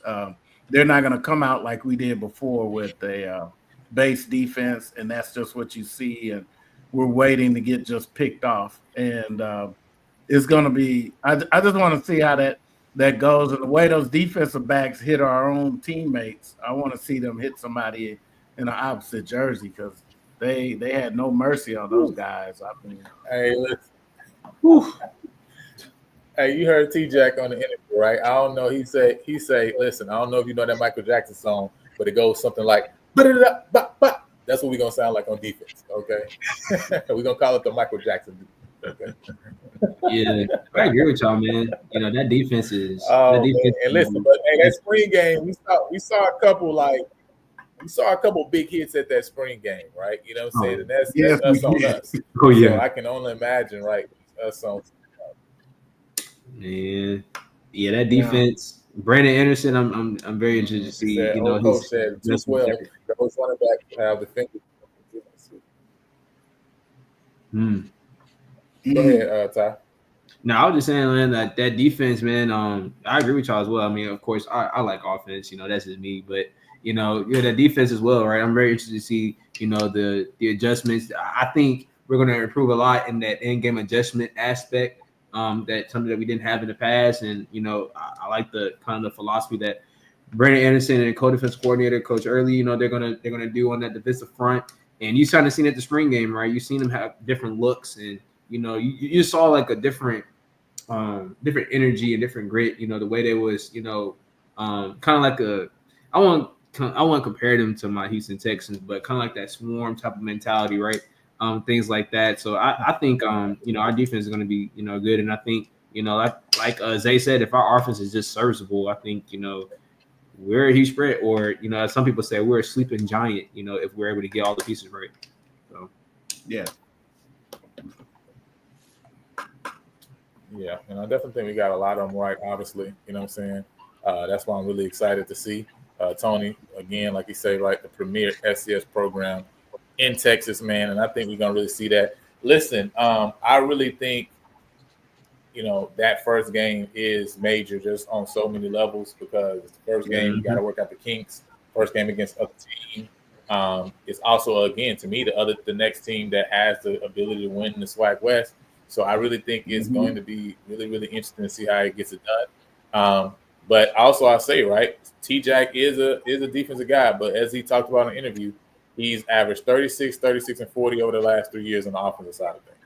So obviously he also knows what he's looking for on that side of things too. So I don't think it's necessarily going to take forever for this offense to get rolling and get flowing. And with the quality of talent and the speed, right? I saw a post the other day with LSU, man. They got like 6 receivers that run like under a 4.4. I think it was crazy, right? But now we got a lot of guys that we brought in that also have a lot of speed, right? You know what I'm saying? And so I'm really excited about the wide receiver room too as well, and getting guys the ball in space. I think we're going to do that a lot this year, and I think we're going to make people make decisions, right, on the back end. And I think that's what the air raid system does. It really pushes the field. But also we got the running backs to where you got to be honest, right? And so if you take guys out the box, you're just going to run the ball. And we got the offense this year to do that, and the backs to do that. And, hey, listen, if you crowd the box, hey, you're just going to put the ball on the outside. And, hey, good luck, you know what I'm saying, covering one-on-one. So I think the offense is going to it's going to get together, right? I don't think it's going to be completely smooth in game one, right? But what I do think is going to really fly around and be excellent is going to be the defense, right? And I think the defense is really – I think the defense taking a large step forward is really what's going to really help us to really do some things. But, man, I'm excited that we're so close to the point to where we're going to be able to see it on the field, man. And, listen, we got some exciting things coming up. If you aren't subscribed to the channel, man, first and foremost, listen, please subscribe to the channel. We got to go. There's 1,000 subscribers, right? You know what I'm saying? We got like a little over 30 days to reach our goal, right? You know what I'm saying? So if you know somebody and you know that you've been watching the channel for a while, you know you've been coming, you know you be creeping, right? You know what I'm saying? Listen, you know what I'm saying? Turn off your channel subs being public, right? You know what I'm saying? And go and sub to the channel. Stop hating, all right? You know what I'm saying? Go and show some love. Subscribe to the channel. We're like 5 subscribers away from 900, right? On our way to 1,000. Go ahead and show some love. Subscribe to the channel. We got a couple deep dives coming up too as well. And these are members only lives again, right? You know what I'm saying? These are members only live. We're going to be deep diving, talking about Dallas Smith, Jamal Marshall. We're also going to be looking at Brandon Campbell and Trayvon Jones as well. And listen, we also got some other things we're going to be looking at too, right? You know what I'm saying? We're going to be taking a look at deep dive and some other things coming up. And so you want to make sure that you got your membership, man. Again, only $3 a month, man. For that membership, but it does go to support the channel and some of the different things that we got going on. And listen, I know your new favorite show, right? You know what I'm saying? We you know, you got your new favorite show. It's gonna be every Thursday, right? You know what I'm saying? So we just had our first, you know what I'm saying, intro show this past week. The next one is gonna be not this Thursday, but the Thursday after us, right? We're gonna get it rolling again going into the season. And so we got we got a part of that crew here with my man Zay, right? I know you guys enjoyed that content on the other day. They got some great things coming up as well. So make sure you're locked in with the PV Nation podcast here as well as 107 Panthers. All right, you know what I'm saying, on Instagram and on Twitter as well too. We're gonna have to make something for that too as well, so we can pull it up every week. But other than that, man, I appreciate y'all. Any last words y'all got for all the everybody's out there, man, that we know creeping on the channel right now? The Republic of Texas. The Republic of Texas. No, I mean, for me, man, is you know, we'll just see what happens when we go on the field. I know there's been a lot of talk and stuff like that, but we'll see what happens next month, man. When we play against TSU, and a lot of people will see what PV really is made of on at the Labor Day Classic. So, yeah, go Panthers. Go Panthers. I like it. Panthers. Yeah, I don't have anything other than please support the channel. I know this is all jokes. It's nothing personal, right? So just want to put that disclaimer out there. But nevertheless, please support the channel. We got some cool stuff planned. Me and Lionel talk almost every day at this point about just how we can do different things and really take this thing to a whole new level. And hey, we've heard the adage that the SWAC needs a good Southern, a good Grambling, or whatever. We need a good all 12 program, right? And I think this our program, what Lionel has built, is a great step for our fan base. And there's really a lot more in store, especially after we get to doing it on the field. So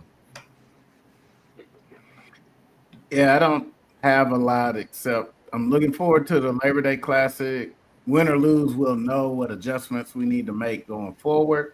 And like people said, we do have a lot of transfers. And I have to admit, Prairie View in the past has transferred in some FBS transfers that I was like, oh man, they're gonna knock their. But you get to that Labor Day Classic, that game is intense. I've seen some FBS guys' eyes look like this after that 5'10" cornerback at Texas Southern light them up because the emotion and the intent. I think that's why we lost that game last year, because we went into the game friendly. And yes, Bubba was friends with Dishman, but Dishman had this look in his eyes like, you my dog, but man, I'm going to have to do something bad to you. He came into that game with bad intentions. And I'm looking forward to T-Jack matching that energy this year, because I think Coach Jackson could really make that game really exciting. But people got to understand, like I always told Lionel, it's a lose-lose game for us, because if we win the game, people are going to say, I had nothing to see with Texas Southern. If we lose the game, and nothing to see with Prairie View. And I'm sure I'll get more Twitter notifications. We'll have 2,000 people join the PV versus everybody recap show. It'll just blow up. But they got to know Texas Southern not going to lay down. This is the division game. Yeah. So they got to understand that. But Coach T-Jack is from Texas Southern. So he's the first coach we've had that is first time out. He knows how intense this game is. So he won't get surprised by it. So I'm looking forward to it. I'm looking forward to camp starting. I might even sneak down from Dallas and take a peek if I can. So, I think it was. Hey, listen, I think that's what it was. Right. Right. You know what I'm saying? You got to come into the game. Only missed the carriers in the DF Dub. I think all of us in Houston area, right? Yeah, I'm the only one in the general Houston area. And March and Storm update, that is something that we've been trying to work on, right? To see if we can get an actual March and Storm update. So you're thinking like we thinking. People got to answer their emails. Yeah, you know what I mean? Right. I was just going to say that. Be willing to come on, though. Lionel ain't going to say it, but I'll say it. They got to answer their emails. and like I say, one thing we didn't say exactly, but I think I mentioned it before, right? One of the special shows that we're going to be doing for the members, right, is we're going to actually be doing a breakdown of the 212 defense and of the air raid system. So that's going to be coming up a little bit closer to the fall, right, once we get into August. But yeah, be on the lookout for that, right? So listen, there are some perks. All right, we're trying to make sure we do some good stuff for our members, right? Because at the end of the day, you guys support the channel. We're going to do some stuff that's specifically for you. So that's something to be on the lookout for too as well. But with that said, man, listen, it's close. You know what I'm saying? It's getting close. Yeah, for sure. You just hit us up. You're on Facebook, right? Just hit up on Facebook. I can get that to you. And but yeah, man, it's almost that time. It smells like fall camp is in the air. We're close to really finding out what really this team is all about, and I really can't wait. You know what I'm saying? Like, again, win, lose, or draw, I can't wait to just see what this team is all about, because I just feel like overall, period, right? Like, I don't think we're going to lose games because we just we killed ourselves. And that's the thing we've done in the past. I think Yeah, we we've look done at that. the team that's the better team that day. And listen, I can live with that. I can live with a team was just a better team that day, right? They were more talented. They just, you know what I'm saying? They just executed their plays a little bit better, right? I can live with that, right? I just can't live with us being undisciplined, not being in the right place at the right. I mean, like, I just can't live with that, right? Us being unprepared. I just can't live with that. And so as long as we're there, man, I think obviously we give our ourselves a chance to win. And so I'm excited, man. So again, until next time, man, I appreciate all y'all for jumping on. And we'll holler, man. Subscribe to the channel.